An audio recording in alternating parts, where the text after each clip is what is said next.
ये कहानी एक लड़के की है जिसे विरासत में समय यात्रा करने की अनोखी शक्ति मिली थी, लेकिन वो इस ताकत का इस्तेमाल भविष्य बदलने के बजाय अतीत में जाकर अपनी गलतियों को सुधारने के लिए करने लगा। कहानी की शुरुआत टिम नाम के 21 साल के लड़के से हुई, जो इंग्लैंड में समंदर के किनारे बने एक घर में रहता है। उसका परिवार सिंपल और खुशहाल जिंदगी जीता रहा था। उसके पिता जेम्स एक रिटायर्ड ऑफिसर है। उसकी माँ मेरी शांत स्वभाव की है। अंकल डेसमंड हर वक्त अपनी ही दुनिया में खोए रहते हैं और उसकी बहन कैथरीन, जिसे वो प्यार से किटकैट बुलाता था। ये परिवार हर फ्राइडे साथ में फिल्म देखता, बीच पर घूमता और हर साल न्यू ईयर की पार्टी करता। लेकिन टीम को ये पार्टियां हमेशा बोरिंग लगती थी। उसे लोगों के बीच घुलना मिलना नहीं आता था, इसलिए वो खुद को सबसे अलग महसूस करता। एक दिन उसके पिता ने उसे अपने पास बुलाया, वही बात जो कभी उनके पिता ने उन्हें 21 साल की उम्र में बताई थी।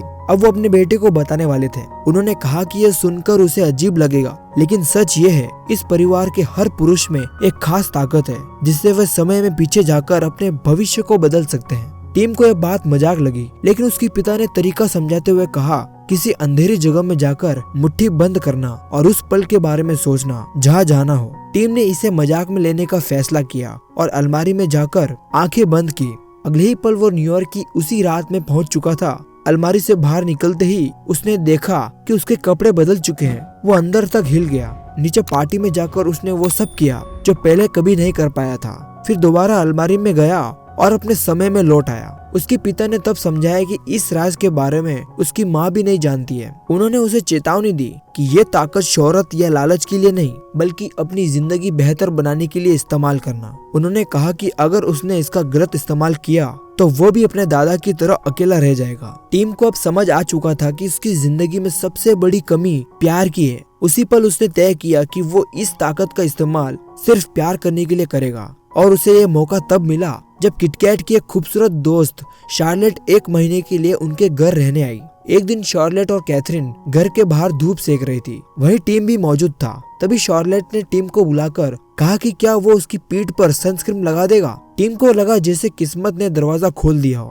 वो जल्दी से पास पहुंचा, लेकिन घबराहट में उससे ज्यादा क्रीम गिर गई और पूरा पल बिगड़ गया। वो शर्मिंदा होकर भागा और घर के अंदर जाकर टाइम ट्रैवल करके फिर उसी पल में लौटा। लेकिन इस बार वो एकदम शांत और जेंटलमैन की तरह उठा, शार्लेट के पास गया और बड़े सलीके से सनस्क्रीन लगा दी, जैसे ये उसके लिए बिल्कुल आम बात थी। इसके बाद पूरा समर वेकेशन बेहद खूबसूरत तरीके से बीता। सभी दोस्त मिलकर हंसे, घूमे और हर पल को जीते रहे। टीम धीरे धीरे शार्लेट में इतना खो गया कि उसे वक्त का एहसास ही नहीं हुआ। टाइम ट्रैवल की बात भी उसके दिमाग से फिसल चुकी थी। जब शार्लेट के वापस जाने का वक्त आया, तब तक टीम खुद को रोकता रहा। आखिर उस रात वो अपने दिल की बात कहने पहुंचा, लेकिन शार्लेट ने कहा कि उसे बात पहले कहनी चाहिए थी, ताकि वे पूरा समर और भी खूबसूरती से बिता सके। ये सुनते ही टीम 1 महीने पीछे चला गया और शार्लेट से अपने प्यार का इजहार कर दिया। मगर शार्लेट ने कहा कि वो ये बात उसकी आखिरी रात को सुनेगी, ताकि दोनों एक दूसरे को अच्छे से जान सके। उसी पल टीम को समझ आ गया कि शार्लेट उसे कभी उस नजर से देखने वाली नहीं थी। टाइम ट्रैवल से किसी का दिल बदला नहीं जा सकता था। टीम ने अपना पहला प्यार वहीं छोड़ दिया और शार्लेट दूर चली गई। इसके बाद टीम ने वकील बनाने का फैसला किया। अगले ही दिन वो लंदन जाने की तैयारी में लग गया। उसके अंकल ने उसे कुछ पैसे दिए और संभाल कर खर्च करने की बात कही।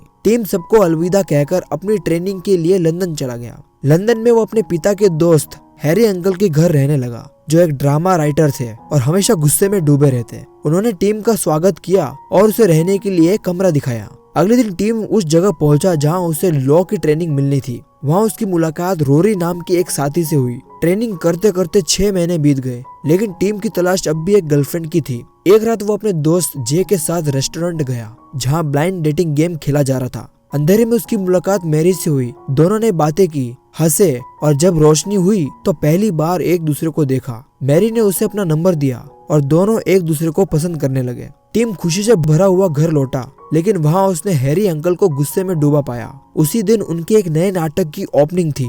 सबको नाटक पसंद आया, लेकिन एक एक्टर अपनी लाइन भूल गया और सब गड़बड़ हो गया। हैरी को टूटा देखकर टीम ने उनकी मदद करने का फैसला किया। उसने टाइम ट्रैवल किया और हैरी को साथ लेकर उस थिएटर में पहुंचा। उसने उस एक्टर को समझाने की कोशिश की जिसे वो दोषी समझ रहा था, लेकिन अंत में उसे पता चला कि लाइन भूलने वाला एक्टर कोई और ही था। तभी टीम ने एक बार फिर टाइम ट्रैवल किया। इस बार उसने सही एक्टर को डायलॉग याद करवाए और इस तरह हैरी का नाटक सफल हुआ। हैरी की खुशी लौट आई, लेकिन टीम के लिए एक नई परेशानी खड़ी हो गई। टीम ने मैरी को कॉल करना चाहा, मगर उसके फोन से मैरी का नंबर गायब हो चुका था। दरअसल हैरी की मदद करने के लिए जब उसने टाइम ट्रेवल किया था, उसी शाम वो कभी मैरी से मिला ही नहीं था। अब हैरी खुश था, लेकिन टीम अंदर से टूट चुका था। उसे याद आया कि मैरी ने एक बार बताया था कि उसे एक खास मॉडल बहुत पसंद है। टीम उसी मॉडल की एग्जीबिशन में पहुंचा। थोड़ी देर इंतजार करने के बाद वहां मैरी दिखाई दी। वो उसके पास गया, लेकिन मैरी उसे पहचान नहीं पाई। टीम ने थोड़ी देर उससे बातें की और साथ समय बिताने का सिफारिश की। मैरी मान गई। वो उसे अपने एक दोस्त से भी मिलवाने ले गई और तीनों साथ बैठकर कॉफी पीने लगे। वही टीम को पता चला कि मैरी का अब एक बॉयफ्रेंड भी है, जिसका नाम रूपर्ट है। टीम ये बात मान नहीं पाया। उसने उनसे और सवाल किए। तब पता चला कि मैरी और रूपर्ट पहली बार एक पार्टी में मिले थे। उसी पल टीम टाइम ट्रैवल करके उस पार्टी में पहुंच गया, जहां मैरी की मुलाकात रूपर्ट से होने वाली थी। इस बार वो सही समय पर वहां पहुंचा। उसने मैरी को अकेले देखा और उससे बात करने चला गया। वो उसे पार्टी से बाहर ले आया। दोनों ने साथ काफी वक्त बिताया और धीरे धीरे मैरी उसे पसंद करने लगी। मैरी अब टीम के साथ और समय बिताना चाहती थी। उसने उसे अपने साथ घर चलने को कहा। घर पहुंचकर दोनों एक दूसरे के बेहद करीब आ गए और उनके बीच एक नया रिश्ता जन्म ले चुका था। लेकिन टीम को लगा कि पहली बार वो ठीक से कर नहीं पाया। वो फिर टाइम ट्रैवल कर उसी पल में लौट गया और इस बार सब कुछ बेहतर किया। इस बार मैरी भी संतुष्ट हुई और उसकी तारीफ करने लगी। उस रात के बाद टीम और मैरी एक दूसरे से प्यार करने लगे। उनका रिश्ता गहरा हो चुका था। दोनों साथ रहने लगे और अपने खूबसूरत पल जीने लगे। कुछ दिनों बाद मैरी के माता पिता उनसे मिलने आए। उन्हें अब तक ये नहीं पता था कि टीम उसका बॉयफ्रेंड है। टीम से मिलकर वे भी उसे पसंद करने लगे। एक रात टीम की मुलाकात फिर शार्लेट से हुई। शार्लेट ने उसे अपने एक दोस्त से मिलवाया और उसे अपनी गर्लफ्रेंड बताई। टीम को गलतफहमी हो गई और उसने बात बिगाड़ दी। वो इतना उलझ गया कि पास्ट में जाकर ये तय कर बैठा कि वो शार्लेट से कभी मिलेगा ही नहीं। लेकिन बाहर जाते वक्त शार्लेट ने उसे देख लिया। दोनों रुक गए और बातें करने लगे। वहीं से शार्लेट उसे डिनर पर ले गई। उसी शाम शार्लेट ने उसे कहा कि अब वो उसे पसंद करने लगी है और उसे कभी रिजेक्ट नहीं करना चाहिए था। इसके बाद शार्लेट ने टीम से कहा कि वो उसे घर तक छोड़ दे। घर पहुंचकर उसने टीम को अंदर बुलाया, मगर टीम अंदर नहीं गया और चुपचाप लौट गया। उसी पल उसे एहसास हुआ कि वो मैरी से कितना गहरा प्यार करने लगा है। घर पहुंचते ही टीम ने मैरी को प्रपोज कर दिया। मैरी ने भी शादी के लिए हामी भर दी। कुछ ही दिनों बाद टीम उसे अपने परिवार से मिलवाने ले गया। मैरी उसकी माँ के साथ आसानी से घुल मिल गई। कैथरीन भी मैरी से मिलकर बेहद खुश हुई। डिनर के वक्त टीम ने सबको बताया कि मैरी प्रेग्नेंट है और वे दोनों जल्दी शादी करने वाले हैं। पूरा परिवार इस खबर से खुश हो गया। शादी की तैयारी शुरू हुई। मैरी ने तय किया कि शादी के दिन वही गाना बजेगा जो टीम और उसके पिता का पसंदीदा है। भारी बारिश और तेज तूफान के बीच हंसी खुशी उनकी शादी पूरी हुई। बेस्ट मैन की स्पीच देने वाले सब लोग अजीब अजीब बातें बोल बैठे। तब टीम ने टाइम ट्रैवल किया और अपने पिता को स्पीच देने कहा। पहली बार वो संतुष्ट नहीं हुए तो उन्होंने फिर से लौटकर पहले से बेहतर स्पीच दी। इस बार सबने खूब तालियां बजाई। कुछ समय बाद टीम और मैरी की एक बेटी पैदा हुई, जिसका नाम उन्होंने पॉजी रखा। उस नन्ही सी जान के आने से पूरा परिवार खिल उठा। दोनों एक नए घर में शिफ्ट हो गए।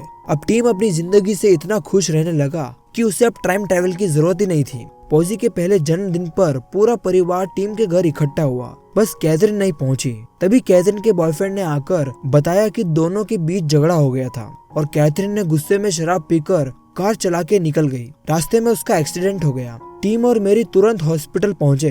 कैथरीन को दर्द में देखकर टीम खुद को रोक नहीं पाया। वो पास्ट में गया और कार खुद चलाकर उसे सही समय पर बचा लिया। अब टीम और मैरी ने सोचा कि कैथरीन की जिंदगी सुधर जाएगी। ब्रेकअप के बाद वो पूरी तरह टूट चुकी थी। उसकी मदद के लिए टीम ने उसे टाइम ट्रैवल की सच्चाई बता दी और न्यूयॉर्क की उस रात में ले गया जहां उसकी मुलाकात उस लड़के से होने वाली थी जिसने उसकी जिंदगी बिगाड़ी थी। उस पार्टी में पहुंचकर कैथरीन ने उस लड़के को जोरदार थप्पड़ मारा। इसके बाद दोनों भाई बहन अपने समय में लौट गए। टीम ने कैथरीन से कहा कि वो जय के साथ रहकर अपनी जिंदगी आगे बढ़ाए। टीम खुशी खुशी घर लौटा, मगर वहाँ पहुँचते ही उसके पैरों तले जमीन खिसक गई। उसकी बेटी पॉजी की जगह अब एक बेटा था, एक ऐसा बच्चा जिसे वो पहचान भी नहीं पा रहा था। टीम ने अपने पिता से बात की।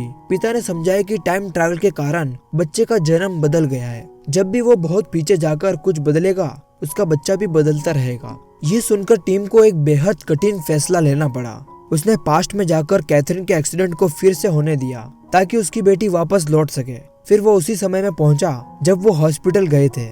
वहाँ टीम और मैरी ने कैथरीन से जिद की कि वो उस लड़के को भूलकर जैक के साथ अपनी जिंदगी आगे बढ़ाए। कैथरीन मान गई। समय बीतता गया। टिम और मैरी का एक और बच्चा हुआ। तभी उन्हें पता चला कि टिम के पिता जेम्स को कैंसर हो गया है। टिम उनके पास पहुंचा और बोला कि वो पास्ट में जाकर सब बदल देगा। पिता ने उसे रोका और कहा कुछ चीजें ऐसी ही होती है जिन्हें इंसान कभी बदल नहीं सकता। फिर उन्होंने एक आखिरी राज बताया, जीवन को सही मायनों में जीने का तरीका। उन्होंने कहा कि हर दिन को 2 हिस्सों में जीना। पहले हिस्से में बिना टाइम ट्रेवल किए आम इंसान की तरह दिन बिताना और रात को वापस जाकर उसी दिन को फिर से जीना। इस बार हर छुट्टी खूबसूरती को महसूस करते हुए जिसे पहली बार अनदेखा कर दिया था। टीम ने वही रास्ता चुना। अब वो हर दिन को पहले से ज्यादा खुशी और सुकून के साथ जीने लगा। वो अपने आसपास की हर छोटी खूबसूरती को महसूस करने लगा। फिर एक दिन उसे पता चला कि उसके पिता इस दुनिया से जा चुके हैं। अंतिम संस्कार से पहले टीम आखिरी बार उनसे मिलने के लिए पास्ट में लौटा। उसके पिता जानते थे कि टीम उनकी मौत के बाद उनसे मिलने आया है। दोनों ने साथ बैठकर कुछ पल बिताए जैसे वक्त फिर से रुक गया हो। इसके बाद जब भी टीम का मन करता वो पास्ट में जाकर अपने पिता के साथ कुछ पल बिताता। लेकिन एक दिन मैरी ने उससे कहा कि वो एक और बच्चा चाहती है। ये फैसला टीम के लिए आसान नहीं था। अगर उनका एक और बच्चा होता तो वो उसके जन्म से पहले के समय में जाकर अपने पिता से नहीं मिल पाता, क्योंकि इससे बच्चे का भविष्य बदल सकता था। फिर भी वो मैरी का दिल नहीं तोड़ पाया और उसकी बात मान ली।